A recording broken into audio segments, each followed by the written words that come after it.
Okay, great. Thank you so much, everyone, for joining and welcome. This is Work Bigger's first Work Bigger Stories Facebook Live. My name is Belma McCaffrey, and I am the founder of Work Bigger, which is a new online community and mentorship program helping you identify the right career path so that you can love your work and also make a difference in the world. So if you're already familiar with the blog, belmamccaffrey.com, which is where our Work Bigger content lives temporarily, then you've seen the Work Bigger stories that we do, which are features with women who are mission-driven. They're launching new companies, they're aligning with mission-driven organizations, and they're redefining work to make work work for them. And in essence, they're changing the world. So what I wanted to do here today is start to bring some of the stories online to video, test a new format, and also bring them to life a little bit more. I also think that this is a great opportunity for you to start connecting with some of the amazing women that we featured on the blog. So today we're interviewing Maria Yuan, who is the CEO and founder of IssueVoter. That's a website that helps make your voice heard in Washington. Incredibly important and critical given our political climate today and the lack of civic engagement in the US. Maria is also an alumna of the Work Bigger program. She joined the pilot when we first started building programming, and she's a good friend and also an extremely valued member of the Work Bigger community. So welcome, Maria. Thank you. Happy to be here. Thank you so much. So why don't you start by sharing a little bit more information about your background? Tell us a little bit about your story and who you are. Sure. So my background is really mixed. I've had experience in politics and in financial services. The idea for IssueVoter, though, really started 10 years ago when I was a campaign manager in Iowa and saw firsthand just how much focus there is on elections, yet no way to engage between elections. And at the time, I thought, surely someday the data will get there. Someone will create an awesome platform that I will be able to use. So fast forward almost 10 years, and I still felt like there wasn't anything out there that was bringing all of the data that exists into a very user-friendly way, and that was covering that engagement year-round from kind of beginning to end. So the analogy that I like to use is that you would never pay and promote an employee without seeing any of their work. But we vote and re-elect our elected officials all the time without really seeing the real work that gets done that affects our lives, which is what happens between elections, specifically them passing new laws. Yeah, and thank you. Can you share a little bit about where you are today with IssueVoter? Sure. So the very early version of IssueVoter launched in 2015, actually. We had an MVP that we weren't advertising publicly to anyone. It was sort of a little bit of words of mouth, friends and family that we had on the site testing it. But that version won NYC Big Apps. And so that's what enabled us to be able to build the current version of IssueVoter, which launched the day after the election. So where we are today is that we do have users in all 50 states, and we're sending on average over 1,000 opinions to Congress every day. But I think growth is definitely one of our big goals and challenges. Mm-hmm. Yeah, and I think taking a product from MVP to where you are now, I'm sure has been quite a process. I've learned a lot. Yeah. Can you share a little bit about some of the challenges that you faced either as you launched right after the election or even today that maybe you're experiencing now? Yeah, I think, leading up to our launch date, I think the challenges were, for me, probably, just the very fast learning curve. I didn't have any background in product development. I've never been a product manager. I'm not a developer. So there was just a lot that I had to learn on my own about user experience, about how to find the right people. I was then very fortunate to find, people like good designers and, people that have really helped get us to where we are today. I think right now, so now post-launch, our challenges are really twofold. I think one is growth. So as I mentioned, just user growth, getting the word out there. I think when we tell people about what the platform does, which I didn't mention earlier, but maybe I'll mention a little bit now. Mm-hmm. But when we tell people what it does, the reaction is usually really positive. So it's just a matter of getting it out there. Like people literally have said to me, "Oh my gosh, I haven't heard of this. Why haven't I heard of this?" And I'm thinking, yeah, I know, we have to get it out there. But what the platform allows people to do is sign up for issues you care about, and we send an alert before Congress is about to vote on one of those issues, or on bills that are getting a lot of attention that relate to one of the issues that you care about. And then we put the legislation into layman's terms. So we summarize the bill in a couple sentences about what it will do, along with what both sides are saying.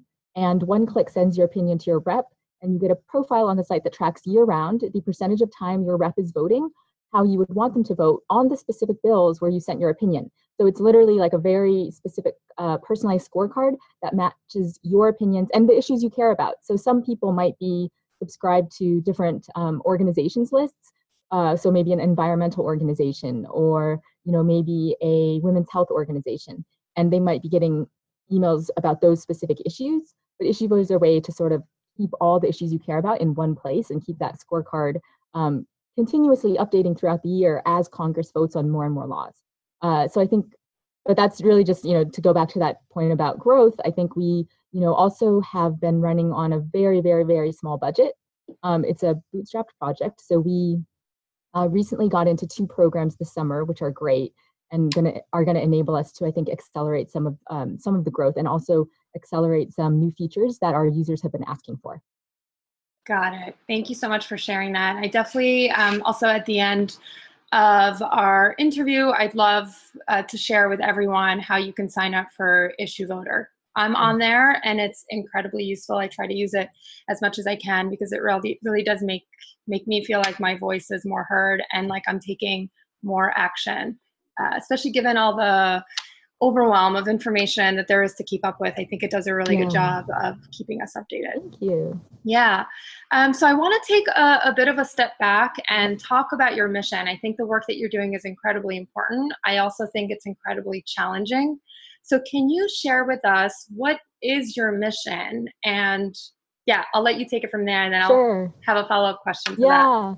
So actually, Belma's Work Bigger pilot helped me define this mission and clarify what some of these goals were. I think it was something that I always knew, but I didn't necessarily put into words. And so she helped me really define my mission as, wanting to make big systematic changes in order to impact the world in a positive way. And one of the things we talked about is, the specific skill sets that different people have in order to do that. And we identified through the process, that some of my skill sets were creativity and determination. So that was very, I think, helpful to be able to put that into words. And I think, the other thing we discovered was I really am interested in scale. So whenever I have an idea, I usually think about, this is great, but how can we get it out there? How can we get, how can we benefit 1 million people? And that's always been something that I've been passionate about, as well as I think tackling big problems. So, the government is huge, and I realize that IssueVoter is not going to solve everything. It's not going to fix democracy completely, but I think that the area we're choosing to tackle will definitely be a step in that right direction of having a truly representative Congress. So that bigger mission of having a truly representative Congress and having engaged, informed citizens is really what keeps me going day to day. And so I think reminding myself of that and the mission have been very helpful. Because as many of you know, being an entrepreneur, there are a lot of ups and downs. And there's just days where you're like having to prioritize. So it also helps with prioritization. Yeah, so two questions come to mind for me as you share that. One, that's such a big mission. And when I hear you say, make big systemic changes, right? And tackle such a big thing like government. One, how do you get started with executing on a massive mission like that? Yeah, I think that for me, it was working backwards. So thinking in an ideal world, what would happen? So to me, it's like in an ideal world, people will almost on a daily basis, check their IssueVoter bills and send their opinion. It only takes a few minutes. And it starts to just become part of people's daily habit, similar to checking Facebook or checking Instagram. It's something you can do like waiting in line or, wherever you are. So, and also just that idea of having more people's voices heard. And what I think is, there's really I would say there's still is a moderate majority that's out there that isn't being heard. So for me, it was really, I think that's a long way of saying it's just start from the end goal and work backwards. So I have this end goal of like people being more informed and engaged, and working backwards was like, okay, how can we do that? well, it has to be something online or it's not going to be scalable. It can't be something like what Indivisible is doing with town hall meetings, because there's never going to be a room that's big enough for all the constituents to fit in. So it has to be online. And then working backwards from that, it's like, well, I don't expect people to remember to go to a website to do this. So how do we solve that? Okay, we're going to send alerts. How are we going to send the alerts? We made the decision to send them via email and not via a separate app, because people already have email. It's already something you're used to checking every day. So just kind of those smaller steps of working backwards. I would say that one thing that is challenging for me is I'm the type of person that I like to have many things going on at once. So it can be challenging for me to sort of see, to plan out something that's going to take years, because I just want it all to happen now. Yeah, I can definitely relate to that feeling of impatience, having a vision, and then having to execute it step by step. Yeah.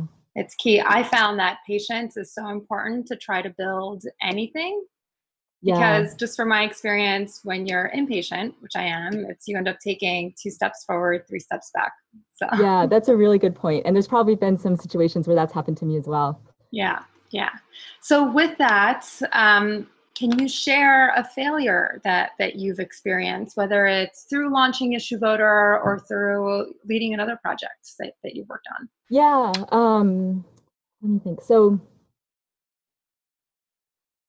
one thing that is kind of fortunate about doing something that's a web platform is when there are failures, you can usually fix them pretty quickly. Mm-hmm. So I can give you some examples of maybe mistakes or just things that maybe didn't go as well, but we ended up getting feedback and we're able to act on them. So one example, and these are more kind of nitty gritty, they're not as big picture, but one example is when we first launched, we actually were sending the opinions to Congress individually. So like literally every time someone would click, it would send them an email and it would like kind of go through their system.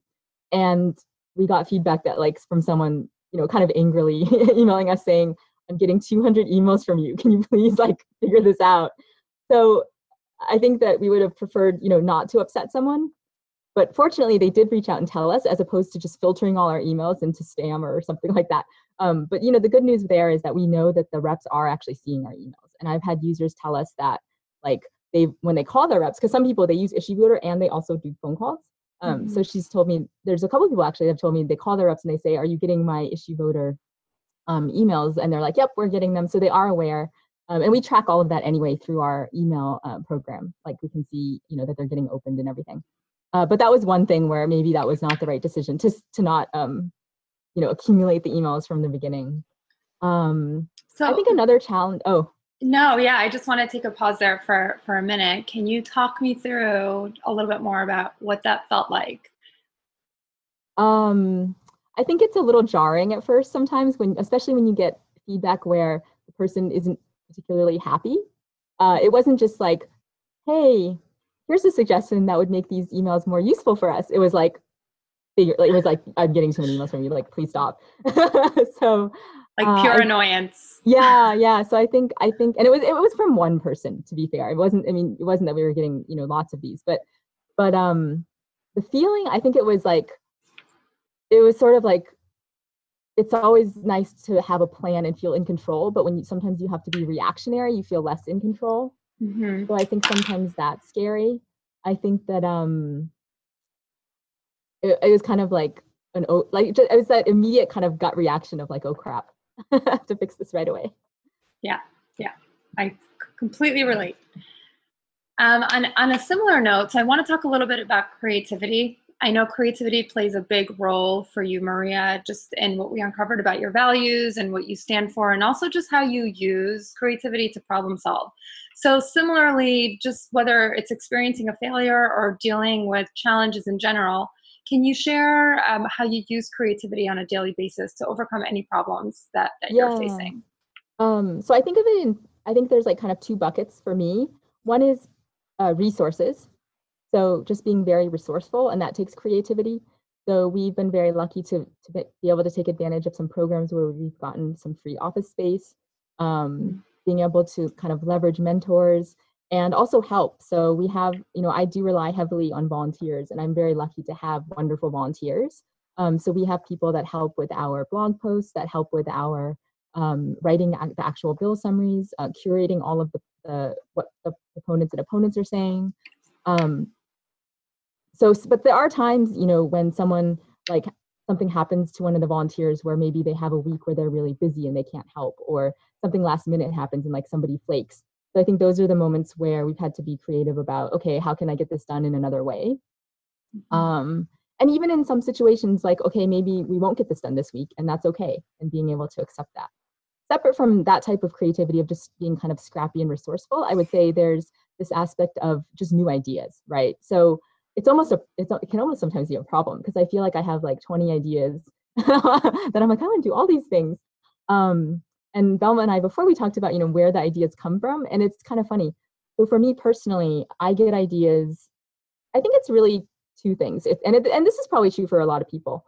One is by talking aloud. So I'm one of those people that I get ideas when I talk aloud. It's not necessarily by drawing something or writing something. It's literally talking through it.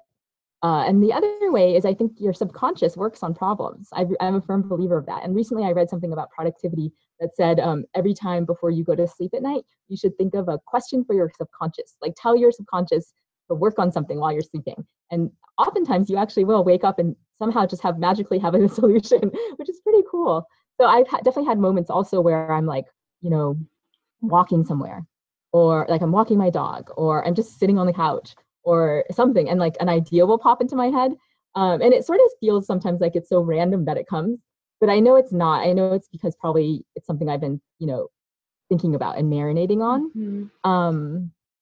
And I think the other thing that I like to do for brainstorming with other people is, what I like is to actually sort of give people the problem of like, this is what we're trying to solve, or this is what we're looking for, and actually have people not jump into a conversation right away, but have people individually write down their ideas. Because I think when you jump into conversation right away, sometimes there's like a little bit of a herd mentality that can happen, where someone says a great idea and everyone just sort of globs onto that idea, and they forget about maybe their own or other ideas. And everyone just starts moving in one direction. So I like having, it works actually especially well in bigger groups. There was an exercise I did once. There were probably 10 people in the room, and I basically said, everyone had Post-it notes, and I was like, write down as many things as you can think of how we can have IssueVoter, be seen by more people. So there were all kinds of different ideas. Some had to do with like what we can do with our emails, some had to do with like in-person things, some had to do with partnerships. And there were some similarities, but actually I was very pleasantly surprised. It was really cool how out of like 10 people, there wasn't actually that much overlap. And I don't think that we would have gotten to hear so many ideas in such a small amount of time. It was like a 10-minute exercise. If we hadn't sort of had that quiet like time for everyone to write down theirs first. I think that's so important, because what I'm hearing you say is sometimes less effort equals more, right? Just like going back to the comment that you made about the subconscious and setting an intention when you go to sleep and letting things marinate. I think that's huge. Sometimes when we feel that rush of, I have a problem and I want to solve it right away, sometimes it's just better off to let it go and let the answer come to you. It's actually a lot more productive, I find, right? Versus like sitting and beating yourself up trying to get to the answer. Yep, exactly. Yeah, that's awesome. I love it. Okay, so can you share with us, I love to end these interviews with just general advice for other young professionals who are trying to either start a business or identify their career path. What are 2 or 3 things that you can share that, like, how can others get started? What advice do you have for, others who have a big goal, who have a big mission, but really don't know where to start? What would you say to them? So I think for the first step of just whether or not you should start something, so if you're sort of thinking, oh, I'm interested in this, and it's sort of in the back of your mind and it's kind of sitting there, I think asking yourself the question, if I don't do this, would I regret it? And at least for me, that's very motivating, because if I find that I would regret it, then it'll motivate me to start. And you don't necessarily know what to do, but okay, I'm going to do it. So I think that's like just the first step of like making that very firm conscious decision of like, I am going to do this. And then as far as, steps to take from there, I would say that it depends what it is, of course, but talking to other people, I think is helpful, especially if it's a new field, something you've never done before. So getting advice from other people that have done maybe something similar. And then also I will say that I did start IssueVoter while I had a full-time job. So it was definitely one of those things that, I didn't just dive in kind of blindly. I did, kind of start with something that where I could kind of sustain it for a while. Also just talking to people a lot and surveying people. So we actually did do that a lot in the beginning. Before I built anything, I had so many conversations with people, and I would sort of say, like, kind of ask them, how they engage with politics and ask questions. And then once I had a firmer idea of how the platform might work, I even asked people, what is this? Like, I'd describe it to them as if it existed for real, even though I hadn't built anything, to see people's reactions. So I think talking to people and doing research before you even build something is also very helpful, because then you're not, spending time and money on something that people aren't going to ultimately want to use. Yeah, and can you share how long have you been working on IssueVoter? So I mean, I really think it really mainly started in 2015. Mm-hmm. So it's interesting because it did take, it took a while to launch, because we launched the day after the election in 2016. I will say that, doing something while you have a full-time job, it definitely makes it slower. Yes. So it was very interesting because I had feedback when I would tell people, oh, I'm working on IssueVoter and I'm also working. It was very interesting because people were sort of in two camps. There was one camp that said, oh, that's so great that you can do both and that you can test this while you're still working. And then there was another camp that said, you need to quit your job immediately. This is not going to work if you have a full-time job. And the people in the latter camp tended to be successful entrepreneurs, and people that have been, and also entrepreneurs turned investors. So I think that I actually see both sides, and I think both are correct. So it's just a matter of deciding when the right time is to make that leap. I was just going to say that I do think, just going back to what you said, the three tips that you gave for anyone who has a big goal or a big dream and they want to get started. You said commitment, right? Deciding to do something, but then you also said to gather feedback, to talk to people, and to conduct research. And I think that feedback research period, that's a critical time where you shouldn't necessarily jump into your idea full time until you have a strong foundation. And what I'm hearing you say is that you built that foundation for IssueVoter before you left your job to be able to pursue it full time. Yeah. I mean, for us, I think the point of validation that really hit home for me of like, I'm going to do this full time was winning NYC Big Apps, because it was something where I really trusted the opinions of the judges, especially since they were people like the CIO of Google, the CTO for New York City, the head of civic tech for Microsoft. So it wasn't, it wasn't just peers that were judges. Not that that's a bad thing. I, of course, respect and value the opinion of my peers, but I think it was having that stamp of approval from people who had a lot of experience in both technology and politics gave me kind of that validation and confidence to say, okay, there really is something here. Like this can be something. Yeah, and it can be something big. I think the other kind of advice I would say is like, it's really easy to, there's just so much to do. So I think reminding yourself that there's like only so much that you can control is helpful. So like I can control my inputs. I can't always control the outputs. So like I can control, like if we decide to launch some kind of Facebook ad campaign, which we actually haven't done, but if we were to do something like that, I can, decide that. I can make sure that I think that the ads are the best that they can be. But whether it actually works and whether people are, receptive to it, I can't necessarily control that. So I think that it's sort of easy for those things to get blurred together though sometimes. Yeah, I think I completely agree. Focus on what you can control. And when you're operating from that place too, you're more empowered, right? Yeah. So, thank you so much, Maria. I'd love to open it up to any of the attendees in the audience to see if they have any questions. I know we have a few people who've joined. I'm really excited to have you. Just would love to give you an opportunity to ask Maria any questions, either about IssueVoter, launching a company, being mission-driven in general. So I'll give everyone a minute to jump in now. Just click on the chat if you're in here. Super easy, and type in your question and we should be able to see it and I can communicate it to Maria. Cool. And I guess as we're waiting for people to formulate their questions, I'll just mention and maybe state the obvious that you can sign up for IssueVoter at issuevoter.org. Yes, yes, thank you so much. And I'm actually going to share that website in the comments as well for everyone, along with a few other things to note about Work Bigger. Yeah. I do have one more question, since I don't see any questions coming in from the attendees, but can you share with us, what does a typical day-to-day look like for you? I had one reader who I think read your interview and another Work Bigger story, and she said, I really want to know, what is a typical day like for a mission-driven woman? Yeah. So can you share that a little bit? I think for me, it has more to do with my personality than being mission-driven, just in the sense of I have some structure to my day, but I am okay with every day being a little bit different. And I've also gotten better about understanding my own, I think, energy levels. So I have noticed that in the morning, it's best for me to sort of go straight to my computer, send out emails, and do anything that requires sort of a lot of concentration. And that towards the end of the week, like Thursday and Friday afternoons, I tend to be a little bit more tired. And for me, that's a good time to do calls. And I also try to stack my calls. So I'll have like back-to-back calls on one day, and then the next day I might have no calls, because I like to also have like those chunks of time where I can get work done.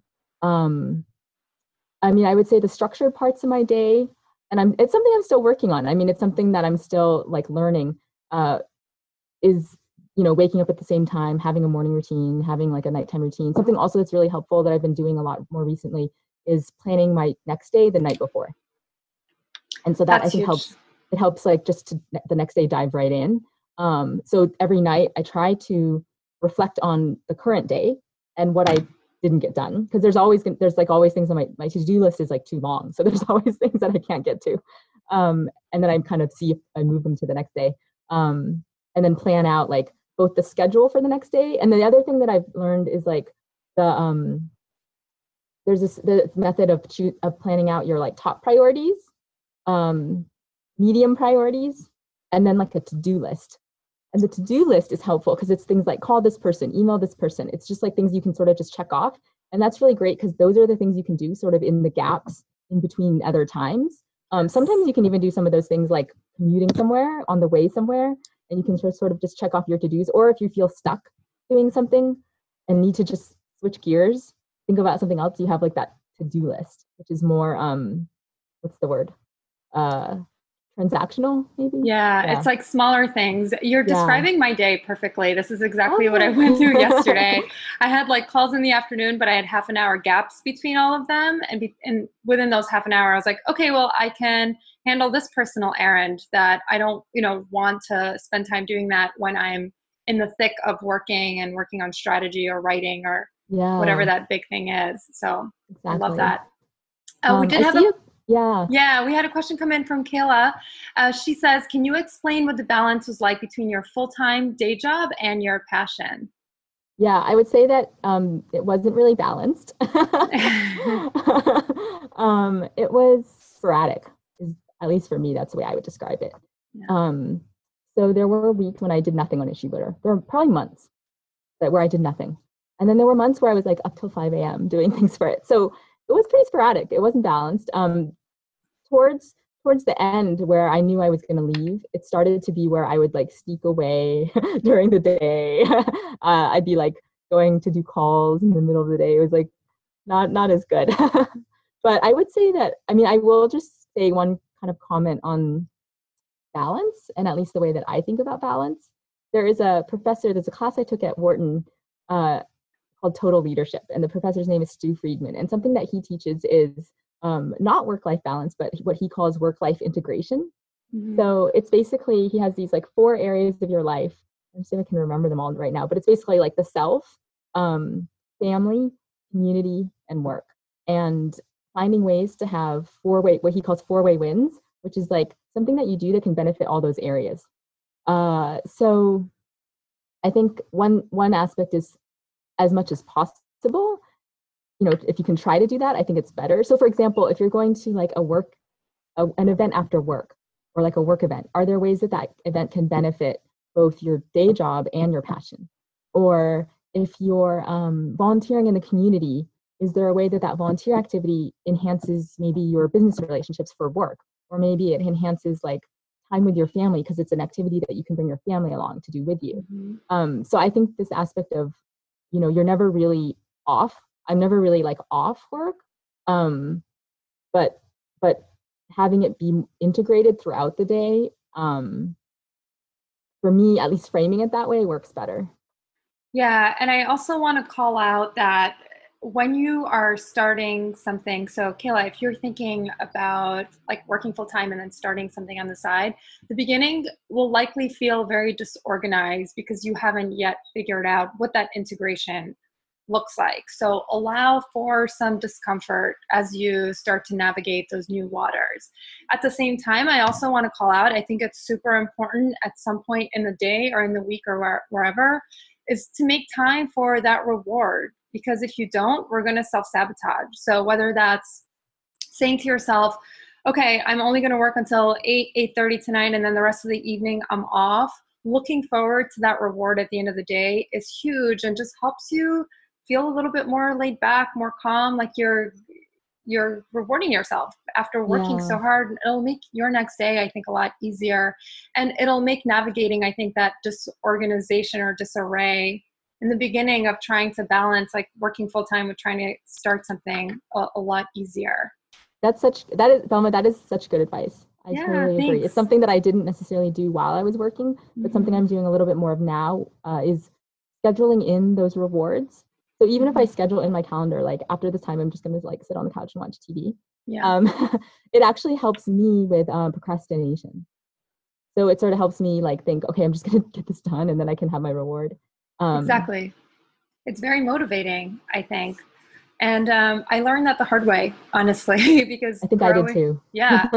I mean, growing up, I was super intense and turbo. I was a really intense student, would spend hours on my homework and studying, and that translated to my work when I started working. But eventually I burnt out, and I said, you know what? There has to be a better way to accomplish your goals, but to do it in a way where we're not burning out and feeling like crap. So that's very true. Yeah. Thank you, Kayla, for asking that question. I think it's so important. Yeah. Definitely. Does anyone else have any other questions that they want to ask Maria? So, and I'm checking Facebook. I'll throw out some things I can talk about. Go ahead, please do. Okay, or I can say some questions that are common questions I get. Sure. So sometimes people ask, you know, how do we make sure that the opinions on IssueVoter are not biased? Yes. Sometimes people ask, now I'm drawing a blank. I know, I was like, I have all these common questions.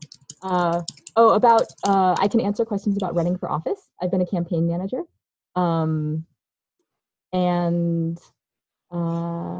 Anything along those lines? I want to chat about the bias thing. Actually, I'm curious as a user because I absolutely love the tool. Can you share how are you handling that problem? I think especially because our country is so divided right now, and trying to not be biased is probably really difficult. So can you talk through what that looks like for you? Yeah, so it's actually, my answer to it is actually that there is bias in our summaries. But what I mean by that is that every bill that's introduced is introduced by a Republican or a Democrat that thinks that that thing is a good idea.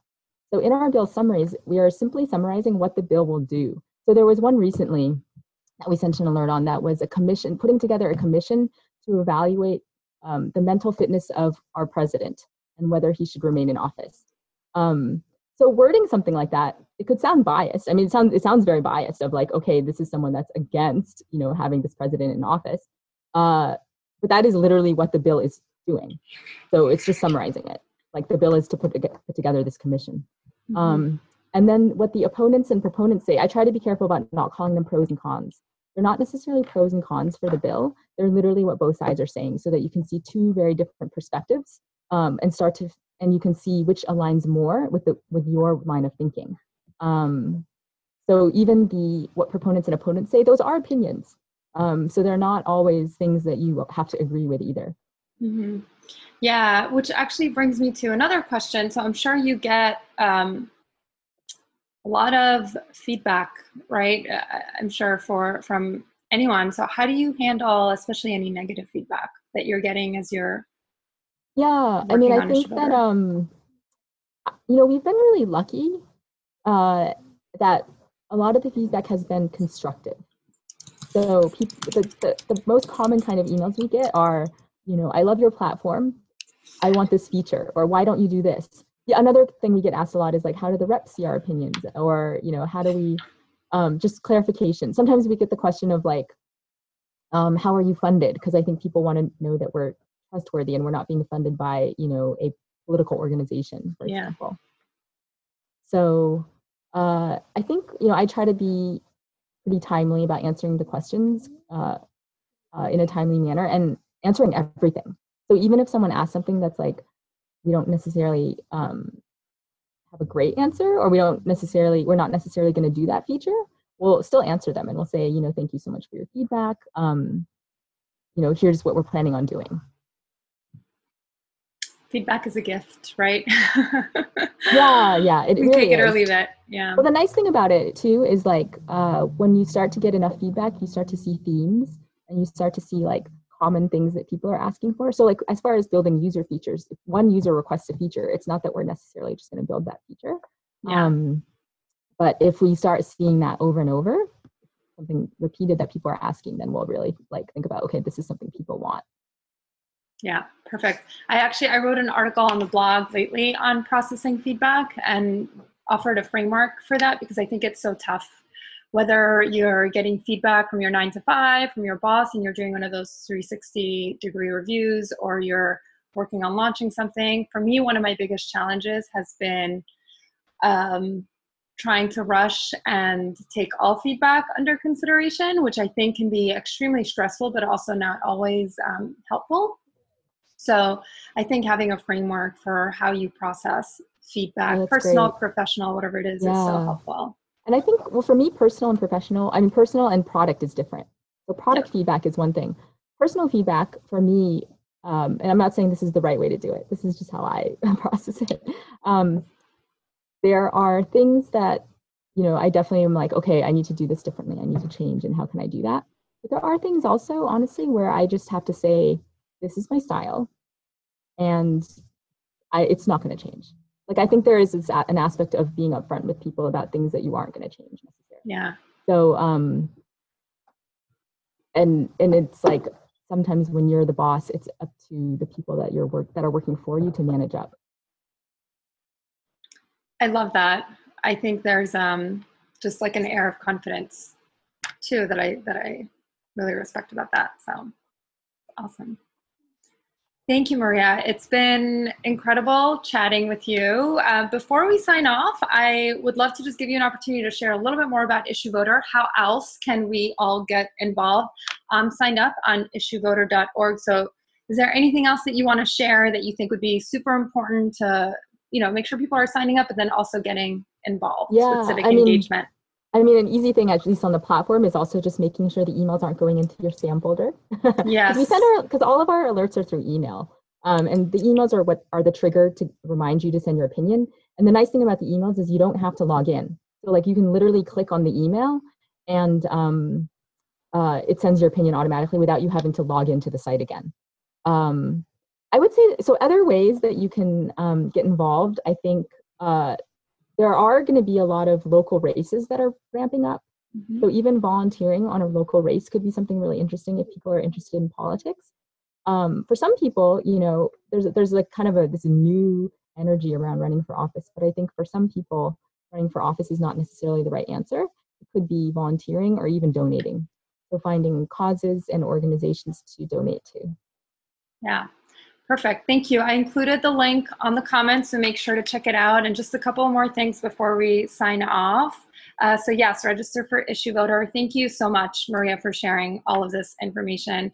If you're looking to be more mission driven, but you don't know where to start, you want to start identifying what that long-term vision is for you, make sure that you download the 3-step process to finding your mission. I had a link here and it disappeared, but I'll make sure to add it on the comments.